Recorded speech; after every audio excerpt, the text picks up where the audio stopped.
whether you're doing inbound or outbound, there has to be a tonality of intent. And that intent is not to make a sale. That intent is not to complete an application. That intent is to serve. So you might be like, well, D, what do I serve? If I'm not curious and I'm not asking them the question, well, initially, right when you begin, your intent is to break down their guard. And so then you got to take a step back and analyze and have empathy with the person you're engaging with and say, okay, well, what is their guard up for? Well, primarily their guard is up to protect their time, to protect their money, and to protect their status.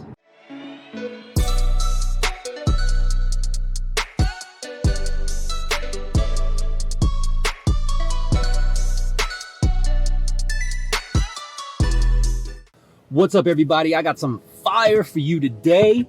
This is going to teach you how to properly generate new business. You know what I mean? Like you're in a constant search for leads, right? And so you finally get some leads. Maybe you do like a Facebook ad, or maybe you have a company that provides you with internet leads, or maybe even get soft transfers from like a customer service representative. So then the question is, well, how do you treat that lead, right? Because it's not just the lead. You can have a million leads. It doesn't mean you're going to get a ton of sales. You could be very horrible at this aspect and just completely flunk out. You ever see that? You know what I mean? Like if you've seen that before, or even if you're guilty of this before, where you've seen salesmen take a ton of leads and just burn right through them. Like the conversion ratio is just so low. Like you'd be like, hey bro, how you take 100 leads and you closed one? You know what I mean? That's like a 1% conversion. If you have, comment below and let me know, because I'm very curious if you even notice it. And if you notice it, then you have at least enough awareness to understand that there's a right way and there's a wrong way. Well, in this episode, I'm gonna teach you the right way of how to actually generate a sale once you finally do get a lead to connect with you. And the principle is there are two types of salesmen, right? And you know, recently I saw this interview with Jordan Belfort and Grant Cardone. If you happen to catch that, or if you know who those two people are, they did an interview together on Jordan Belfort's channel, and they're getting to a heated discussion of like, hey, this is how you do sales. No, this is how you do sales. And both of them, in my opinion, I believe is kind of corny. I believe a little bit outdated. But I saw the kind of the value with both of their approaches, and I started thinking to myself, I was like, man, if you took Grant Cardone mixed with a little bit of Jordan Belfort and you enhanced it and remastered it and modernized the techniques, you'd have me. You'd have sales remastered. Now, let me explain why. And I'm not trying to be cocky or anything like that, but I just see kind of the, you know what I mean, like the outdated concepts of both approaches. And I found that, you know, when you're dealing with a lead, whether you're knocking on doors or you're talking to leads in person or you're walking into broker shops, whatever it is, you're going to have either one or the other, right? And I found that the other is the absolute most successful way, because when you're dealing with a sales lead, or when you're dealing with a lead, the idea is to open them up, right? Open them up and extract certain things from that particular lead that's going to help you leverage the idea of them taking action and actually investing in you, because that's what they're doing when they you know, send you the documents, or when they go to the cash register with you. They're basically taking action, and when they give you their money, they're investing in you, whether you like it or not, right? Because they chose to put their money with you.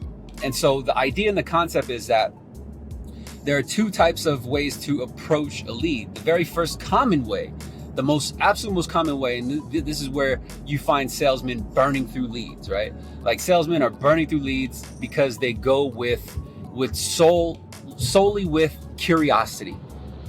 That's it.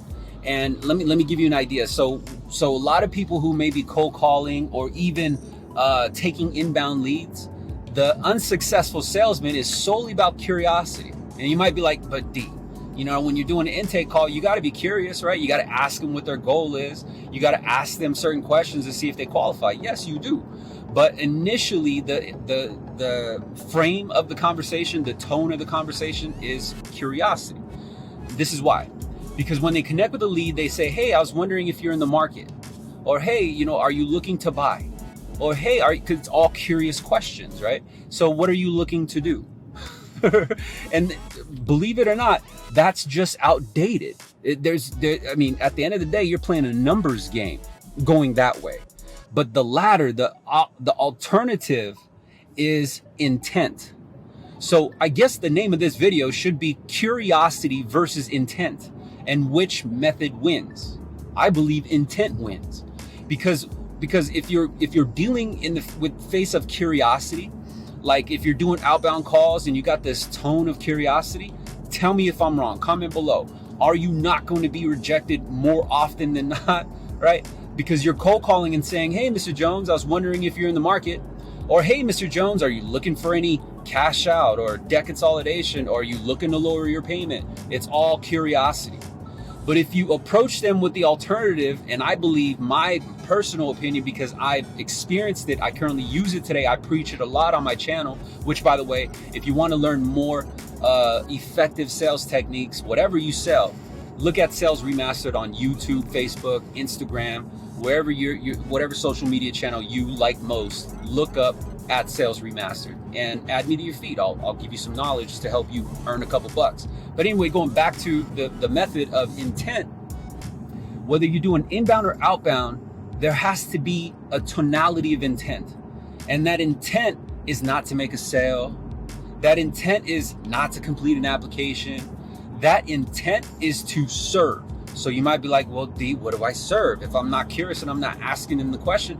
Well, initially, right when you begin, your intent is to break down their guard. And so then you got to take a step back and analyze and have empathy with the person you're engaging with and say, okay, well, what is their guard up for? Well, primarily their guard is up to protect their time, to protect their money, and to protect their status. Am I right? Comment below if you agree. But reason why they want to protect their time is because they tell you, hey man, before I give you any information, just tell me, can you get this price or can you do this? The reason why they want to protect their money is because they tell you, oh, I just want to see what your fees are. How much does this cost? That's them protecting their money, right? The reason why they want to protect their status is because, again, no one wants to be sold, but people love to buy things. And so if we understand that these three things are true, wouldn't you reframe and revise your wording and your script in a way where it dismantles their guard? If you want to know how to dismantle their guard, whether it's an inbound or outbound sale, whatever you sell, go to salesremastered.com. I got this amazing script absolutely for free. Just be sure you use your primary email address, the one that you get on your cell phone, because your work email is going to bounce it back. It's coming from salesremastered.com. And so if you go there, salesremastered.com, I'm sure there's a link in my bio, and request a copy of the sales script. It's absolutely free, and it's going to give you some fundamental principles of how to effectively sell. I'm talking about currently, right now, today. I'm not a sales trainer. I'm a salesman, right? I'm just like you. And so anyway, the reason why, if you understand the concept and you understand how to dismantle their guard, then you move in with intent, right? The intent is I understand why these prospects give me a lot of rejection. They give me a lot of resistance. All I'm going to do is adapt to it, because I understand that the underlying reason of me wanting to even engage in the conversation is to really find out if I could serve them a solution. And what I'm talking about is whether or not they're even qualified to buy my product. They're qualified. They have a need. They have the capacity. They got the money, right? Because otherwise, what are you doing? You're just playing a numbers game. And I think that's where Grant Cardone's method came into play. He was just playing the numbers game. He was just like, man, I got to talk to as many people as I can. I got to knock on as many doors as I can. And his whole method, it had a mixture of intent. Like he would put out the price and just go straight. Like he's like a bull, right? Like just running through walls. And I respect that. I get it. And that's why he's at where he's at. But at the same time, Jordan Belfort had also some good concepts of having a strategy, using persuasion, using certain wordplay, things like NOP. And they were just bickering back and forth of like, no, you don't do that. And they'd be like, well, what are you talking about? You got to do that. And so I saw the ideas that both of them have.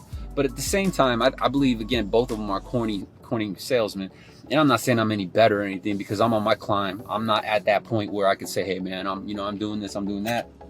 Because I haven't achieved the milestones that they have yet. But what I'm getting at is I do know human emotion. I do know the concept of actually influencing certain people to take action with you, invest with you, and make a decision with you. And it's understanding the concept of curiosity versus intent. So if you're approaching your leads or you're approaching your prospects right now with only curiosity, you're going to get shut down more. You have to balance it with intent. So the initial part is intent. Intend to help save them from what they fear most: wasting their time, wasting their money, or being sold. And then move in with curiosity about, well, how can I serve you? What pains are you feeling? What is your intent to use my product or my service, right? And so when you finally craft your message and you're able to extract that through use of curiosity, again, it's a balance of intent and curiosity, right? Then you bring intent back and say, okay, well, I intend to help you achieve that particular solution. I intend to help you overcome that pain that you're currently feeling. And then you serve them the value. Does that make sense? If you have it vice versa, then it's horrible. Because if you move in with curiosity and your sole goal is, hey, are you in the market? And just so happen, right? Just if in the event, like, yeah, let me see what you're talking about. And then you intend to complete an application, and then you intend to sell them, you got it backwards. Because what's going to happen is they're just going to be on guard and be like, oh yeah, you know what? I'll think about it. It's crazy, right? So those two concepts, I believe, will make a massive amount of difference in your efforts going into your sales floor, going into your sales process, and helping you achieve more sales without having to work your ass off playing the numbers game. So if you agree with this message, please share it with someone who you believe can also benefit through this concept and benefit through this understanding. As a matter of fact, go to salesremaster.com, check out the courses that I have online. And these are courses that are 100% tax deductible. They pay for themselves tenfold, and they give you the opportunity to unlock your real potential, your true potential, because you're being taught and mentored by somebody who's actually in the trenches with you. I am a practitioner. I'm not someone who used to sell or read books about selling, or I train sales. What I do is I speak what I know, and I'm very genuine. I'm very real. If you haven't caught the content at Sales Remastered on YouTube, Facebook, or Instagram, then go figure out for yourself. But if you want to win at this game called sales, you need to have the right influence. You need to have the right information. You need to have the right mentor. Otherwise, you're just playing the numbers game. Who got time for that? I hope this valuable message has helped you, and please help someone else in your sales floor or in your sales company by sharing this video with them. I'll see you on the next one. Bye.